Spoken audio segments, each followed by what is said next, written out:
Εσύ θα πεις. Ξεκίνα, άμα θέλεις. Τους θυμάσαι. Τους θυμάμαι, ναι. Για πες. Καταρχάς είχαμε Λύρα. Λύρα και τραγουδιστή το... Όχι, αλήθεια τους θυμάμαι. Λοιπόν, από Κρουστά έχουμε Παύλο Σταματίδη Ταούλη, Φίλιππος Προβουτίδης, Ρεκ, Μπεντήρ, του Μπελέκη. Σε όλο το δίσκο έπαιξε μπάσο ο Καραμαλέγκος, ο Νικόλας, ο οποίος ήταν παλιά και μέλος στην ορχήστρα και είναι Επίτιμο μέλος πλέον. επίτιμο μέλος ήταν, ναι. Όχι, τώρα είναι επίτιμο. Τώρα είναι επίτιμο. Ναι. Α, ναι, έχεις δίκιο. Τώρα είναι επίτιμο μέλος, λοιπόν. Και τον αγαπώ πολύ. Λοιπόν, από αρμονικά είχαμε το Χάρη τον Καφέτσι σε λαούτο, κιθάρες και ούτω καθεξής. Και ο Γιάννης ο Περδικάρης έγραψε. Και ο Γιάννης ο Περδικάρης έγραψε σωστά, ναι, σε ένα από τα τραγούδια. Κιθάρες. Κιθάρες. Πολλά κανάλια. Μετά έχουμε σολιστικά. Έχουμε τη Μαρία τη Μελαχρινού, Σάζι.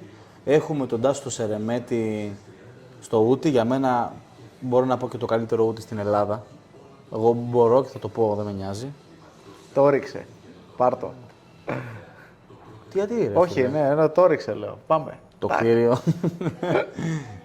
Πνευστά είχαμε τον αδερφό μου τον Χάρη τον Παπαδόπουλο. Και στο Νέη και στη Σεφλογέρα και στο Αγγείο. Ποιον ξεχνάω.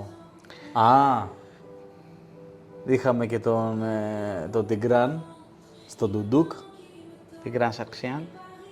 Πάρα πολύ ωραίος και τον ευχαριστούμε πάρα πολύ. Νίκος Μπατζηρίδης και Μάκης Τσίκος κλαρίνο. Πολύ σωστά. Δεν ξέρω γιατί τους ξέχασα αυτούς. Ναι, Τους είχα πολύ στο μυαλό άφησες τα μου. κερασάκια για μένα. Σου έχω πει ότι δεν στο πειράζει, γάμο μου θέλω χαίρομαι. μόνο κλαρίνο. Ναι. Μάκη Λοιπόν, Τσίκο, εσένα θέλω. Και φυσικά Τάσος Πούλιος, κανονάκι. Σωστά, ναι, ναι, ναι. Και Γιάννης Πούλιος. Γιάννης Πούλιος, ναι. Δεν ξέρω, άμα καθόμασταν άλλη μια ώρα με τον Γιάννη στο final, μπορεί να γράφαμε άλλα 25 κανάλια με βιολιά. Ξεχάσαμε κάποιον. Νομίζω πως όχι. Όχι.